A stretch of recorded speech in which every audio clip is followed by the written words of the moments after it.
नमस्कार, जय हिंद। मैं हूँ राजेश डामर। पब्लिक वॉइस में आपका बहुत बहुत स्वागत है। आज हम एक विश्लेषण पर परिचर्चा करने यहाँ पर एकत्रित हुए हैं, जिसमें वर्तमान की राजनीति परिप्रेक्ष्य पर हमारे साथ मौजूद हैं। का मैं पहले आपसे परिचय करा दूँ, जिसमें कई ऐसे हैं जो राजनीति पकड़ रखते हैं, कई हमारे साथी पत्रकार भी हैं। एक विश्लेषण करेंगे मध्य प्रदेश राजस्थान की जो सत्ता पर अभी भाजपा का काबिज हुआ है और एक नया परिवर्तन देखने को मिला है। क्या परिवर्तन है, आखिर किस प्रकार से व्यवस्था चल रही, उसको लेकर हमारे साथ मौजूद है। मैं पहले आपसे परिचय कराना चाहूँगा।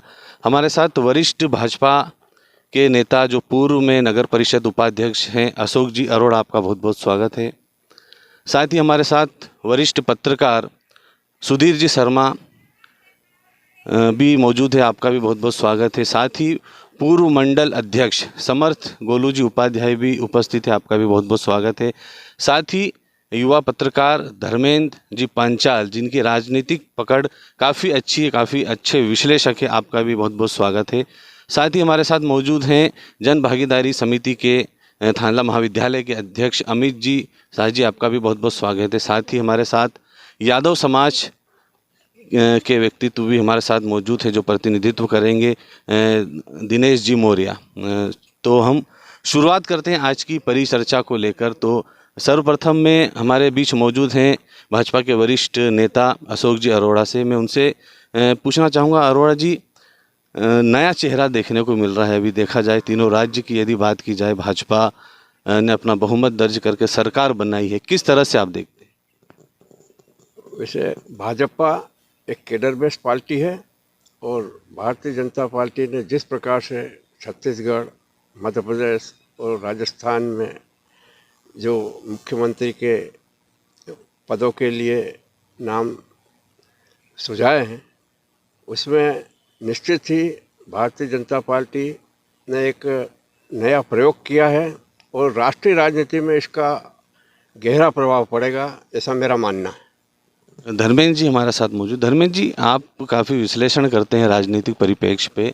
मैं जानना चाहूँगा कि शिवराज सिंह जी चौहान, जो काफ़ी लंबे समय तक मध्य प्रदेश के सीएम रहे हैं, अब उनका आप भविष्य या आगे की राजनीति किस तरह से देखते हैं? देखिए, शिवराज सिंह चौहान मध्य प्रदेश में एक ऐसा चेहरा है जिसको भुलाया नहीं जा सकता है। वह जनता के दिल में बसते हैं। आज भी जिस तरीके से महिलाएं सीएम हाउस में गई हैं और उनके जो एक इमोशनल वीडियो आए हैं, वो कहीं ना कहीं आम जनता को प्रभावित करने वाले हैं। नए सीएम के सामने भी चुनौती है कि वह शिवराज सिंह चौहान जैसा व्यक्तित्व को बनाए रखे, सहज रहें और आम लोगों से मिले, इस तरीके का मामला है। आपने जो शिवराज सिंह चौहान की बात की है, तो अभी उनकी उम्र लगभग 64 साल है। आगे 10 साल का मुझे लगता है कि जो 75 साल का क्राइटेरिया एक जो भाजपा ने तय कर रखा है, उसमें वो कहीं ना कहीं किसी न किसी रूप में काम आएंगे ही भाजपा के लिए। अब देखना ये है कि कितना समय उनको भाजपा उपयोग करने के लिए दायित्व देती है, चाहे वह संगठन में हो या किसी तरीके से बड़े आयोगों में मैनेज कर सकती है, या केंद्र में मंत्री बनाकर उनको कोई ना कोई तवज्जो दी जाएगी, मुझे ऐसा लगता है। अमित जी, जिनका नाम चर्चाओं में था, चाहे बात की जाए मध्य प्रदेश की, छत्तीसगढ़ की या राजस्थान की, जो चर्चाओं में थे वो चर्चाओं से दूर होकर नया चेहरा सामने आया है। किस तरह से देखते हैं आप इसको?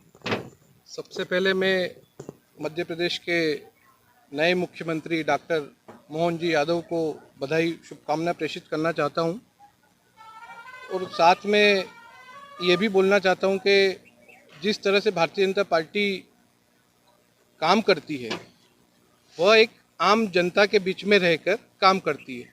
यहाँ कोई भी कार्यकर्ता किसी भी पद पर जा सकता है। हमारे आदरणीय प्रधानमंत्री जी चाय बेचते थे, आज चाय बेच के आज देश के प्रधानमंत्री बने। 10 साल से देश आज प्रगति पे है।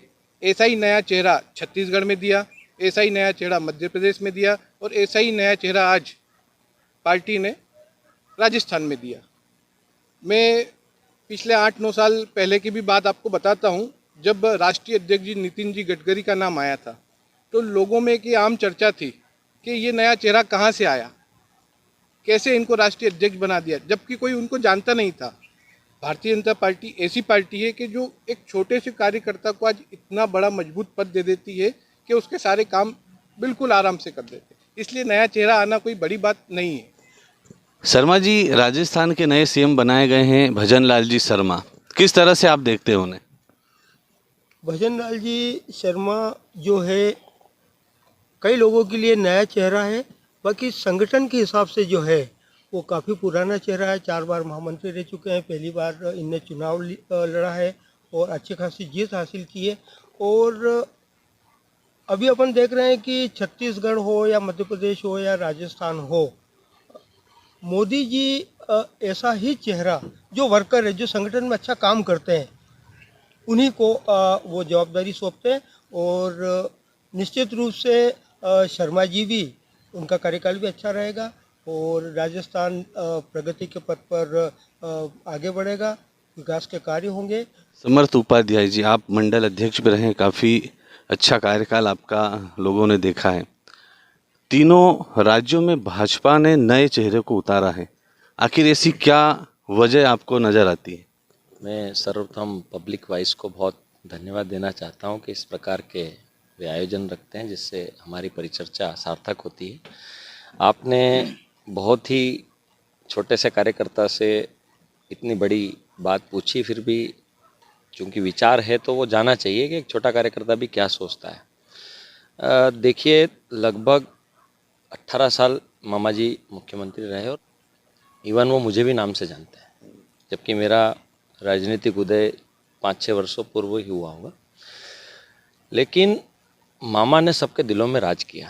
लेकिन भारतीय, जैसे हमारे वरिष्ठ नेता आदरणीय भाई साहब ने कहा कि भारत की जो राजनीति है और उसमें जो भारतीय जनता पार्टी है वो कैडर बेस पार्टी है। और कैडर बेस पार्टियां जो हैं वो संगठनात्मक रूप से इतनी मजबूत होती है कि उनका हर प्रकार का विचार चलता है कि आगे आने वाले 10 वर्षों में हमारे किसी निर्णय का क्या प्रभाव पड़ेगा। तो नरेंद्र मोदी जी और हमारे अमित शाह जी दोनों एक 50 साल के बाद के भारत को देखते हुए सारे निर्णय लेते हैं। शिवराज सिंह जी चौहान, उनका जितना बड़ा कद है, मुझे लगता है आने वाले वर्षों में उनको बहुत बड़ा पद भी मिलेगा, क्योंकि हमारे राष्ट्रीय अध्यक्ष जी जेपी नड्डा जी का भी कार्यकाल पूर्ण हो रहा है। इसके साथ तीनों जगह नए चेहरे देना, कहीं ना कहीं आप ये देखेंगे कि नवीन कार्यकर्ताओं में एक ऊर्जा, नवीन कार्यकर्ता वे जो अभी भारतीय जनता पार्टी में विभिन्न पदों पे, उनमें एक उमंग रहती है कि हमेशा कभी किसी को कुछ भी मिल सकता है। जैसे हम दीदी की बात करें, राज्यसभा सदस्य जो हमारे मऊ से आदरणीय दीदी हैं, आप उनका करियर देखिए। कई बार उनको कार्यकर्ताओं ने पूछा कि आपको क्या बनाया जाएगा, आपके साथ आपको विधायक का टिकट नहीं दिया, ये नहीं दिया, तो उन्होंने कहा कि भारतीय जनता पार्टी जो करेगी वो सही करेगी। वो प्रदेश की महामंत्री बनी और आज आप देखेंगे कि महू से हमको एक राज्यसभा सदस्य मिला। तो भारतीय जनता पार्टी टाइम चाहती है, वेट करवाती है किसी भी कार्यकर्ता को। और उसके बाद तो नए कार्यकर्ताओं में ऊर्जा का संचार भी है। कई लोग नाराज भी हुए होंगे, लेकिन बाकी लोगों में एक उमंग है, नहीं देखो इन्होंने इनको मुख्यमंत्री बनाया तो हम भी अगर दिल जान से काम करेंगे तो हम भी किसी न किसी पद पे जा कर के बैठेंगे। तो भारतीय जनता पार्टी का संगठन, नरेंद्र मोदी और हमारी जो मातृ संस्था, ये सब तीनों का जो मिश्रण जाता है उसके बाद ही निर्णय लिए जाते हैं। इतने बड़े निर्णय इतनी आसानी से नहीं लिए जा सकते। धर्मेंद्र जी, आपसे एक प्रश्न था। शिवराज सिंह जी चौहान, यदि माना जाए तो मध्य प्रदेश में जो भाजपा की सरकार आई तो कहीं न कहीं शिवराज सिंह जी चौहान की लाडली बहना योजना का प्रतिफल मान सकते हैं। ऐसी परिस्थिति में उन्हें मुख्यमंत्री नहीं बनाया गया, नया चेहरा लिया गया, क्या वजह आपको लगती है उसके पीछे? देखिए, जो भाजपा ने एक प्रचंड जिद दर्ज की, 163 विधायक उनके चुन के आए हैं, तो ये निश्चित रूप से बहुत बड़ी विजय है। और ये सामूहिक नेतृत्व, लाडली बहना योजना अपने आप में एक अंडरकरंट के रूप में मध्य प्रदेश में काम कर रही थी, परंतु जो सामूहिक नेतृत्व का मोदी और शाह का जो फैसला था वो कहीं ना कहीं हर किसी के लिए चौंकाने वाला था। तीनों राज्यों में उन्होंने काम किया। केला जी ने भी कहा था कि लाडली बहना योजना न राजस्थान में थी न छत्तीसगढ़ में थी, लेकिन फिर भी वहाँ पर भी बहुमत मिला है। इसका मतलब ये है कि जो केंद्रीय नेतृत्व था, उन्होंने जो सामूहिक नेतृत्व में चुनाव लड़ने का जो फैसला किया था वो कहीं ना कहीं सफल रहा है। लाडली बहना योजना मध्य प्रदेश में उसको नकारा नहीं जा सकता कि वो एकदम फ्लॉप है या किसी तरीके का उसका कोई रिजल्ट नहीं देखा गया। जिस तरीके से महिलाओं ने वोटिंग करी है उसी की वजह से इस तरह के परिणाम देखने को मिलते हैं। आज शिवराज सिंह चौहान को हटाने के बाद मैंने आपको पहले भी बताया कि जिस तरीके से महिलाओं में एक उदासी छा गई है कि क्या होगा, वो हमारे भैया थे, मामा थे, तो उनको इस तरीके से क्यों बाहर कर दिया गया है। तो जिस तरीके के हम वीडियोस देख रहे हैं सोशल मीडिया में, टीवी में भी चल रहा है जिस तरीके से मामला, तो कहीं ना कहीं शिवराज सिंह चौहान को बैलेंस करना ही पड़ेगा। मुझे ऐसा लगता है कि ये भाजपा के लिए मजबूरी है। उन्हें कौन सा पद दे सकते हैं या उनको जो लेवल को बनाने के लिए भाजपा जो शीर्ष नेतृत्व है क्या कदम उठा सकता है? देखिए, मैंने पहले भी बताया है कि संगठन में कहीं ना कहीं उन्हें मैनेज किया जा सकता है, या जो 29 सीटें मध्य प्रदेश में जो जीतने की बात शिवराज सिंह चौहान विधानसभा के रिजल्ट के बाद से कह रहे हैं, और पहला जो उन्होंने दौरा करा है वो छिंदवाड़ा का करा है, क्योंकि मध्य प्रदेश में 28 सीटें तो हम लोग कहीं ना कहीं मतलब भाजपा जीत रही है। 29वीं सीट जो कमलनाथ की है, वहाँ पे उनके बेटे नकुलनाथ हैं, तो वह कहीं ना कहीं भाजपा के लिए फाइट वाली सीट है। तो हो सकता है केंद्रीय नेतृत्व चाहे तो शिवराज सिंह चौहान को कमलनाथ या नकुलनाथ के सामने उतारे। साथ मौजूद है यादव समाज के दिनेश जी। यादव, आपके समाज का यदि माना जाए तो पहली बार एक मुख्यमंत्री बना है मोहन जी यादव, किस तरह से देखते हैं आप? सबसे पहले पब्लिक वॉइस के सभी दर्शकों को मेरा नमस्कार, जय श्री राम। जिस प्रकार आपने प्रश्न पूछा है, तो वास्तविकता में कर्म ही सबसे बड़ी सेवा है। ये एक बीजेपी का नींव का पत्थर है। जिस प्रकार से आप पार्टी के लिए, समाज के लिए नींव में काम करते हैं, ज़मीनी स्तर पर काम करते हैं, तो आपको दिखता है। आपने देखा होगा विधायक दल की बैठक में जब तीसरी नंबर की लाइन में व्यक्ति बैठा है और उसको पहली पंक्ति में बिठा दिया जाता है, तो यह आपके कर्म पर ही डिपेंड करता है। जैसा कि आपने देखा होगा पिछले 2-3 वर्षों में माननीय मुख्यमंत्री ने जो उच्च शिक्षा विभाग को संभाल रहे थे, उन्होंने भारत सरकार की योजना न्यू एजुकेशन पॉलिसी को मध्य प्रदेश में लॉन्च किया है, और उसको बहुत सरल और सटीक तरीके से लॉन्च करने के बाद में विद्यार्थियों को एक स्किल डेवलपमेंट के लिए और अग्रसर किया है कि आप पढ़ते हुए भी अपना एक स्किल डेवलपमेंट करें, अपना एक खुद का रोजगार डेवलप करें, आप अपने किसी एक क्षेत्र में पारंगत हों, ताकि आप पढ़ाई के साथ साथ अपना खुद का डेवलपमेंट कर सकें, रोजगार प्राप्त कर सकें। इसी संदर्भ में मध्य प्रदेश की जनता में यादवों की काफ़ी भूमिका है। हर क्षेत्र में यादव काफ़ी सक्रिय हैं, और यादवों के साथ ही बीजेपी का बहुत बड़ा जुड़ाव है। हर समय बीजेपी को यादव और बीजेपी एक दूसरे के साथ ही चलने वाली कहें जातियां हैं, जो एक बीजेपी के भरोसे हमेशा तत्पर काम में जुटी हुई रहती हैं। अमित जी, 2 डिप्टी सीएम बनाए हैं, क्या वजह लग रही है आपको? वजह तो ऐसी बड़ी कुछ भी नहीं है। मेन पार्टी का ये रहता है कि एक सीएम, उसके नीचे 2 डिप्टी सीएम, वो परंपरागत मध्य प्रदेश का एरिया बड़ा है, 230 विधानसभा सीटें हैं। एक अकेला सीएम, आजकल केंद्र की इतनी योजना है जिनको धरातल पे उतारना है, उस हिसाब से 2 डिप्टी सीएम भी बनाए हैं कि जो अपने अपने क्षेत्र, दोनों क्षेत्र बड़े हैं। एक मालवा अंचल से आते हैं अपने डिप्टी सीएम, और एक आते हैं ग्वालियर संभाग से राजेंद्र जी शुक्ल। उनको बनाना इसलिए कि जो जितनी धरातल पे योजना पहुंचाना है वो इजी वे में धरातल पे पहुंच सके।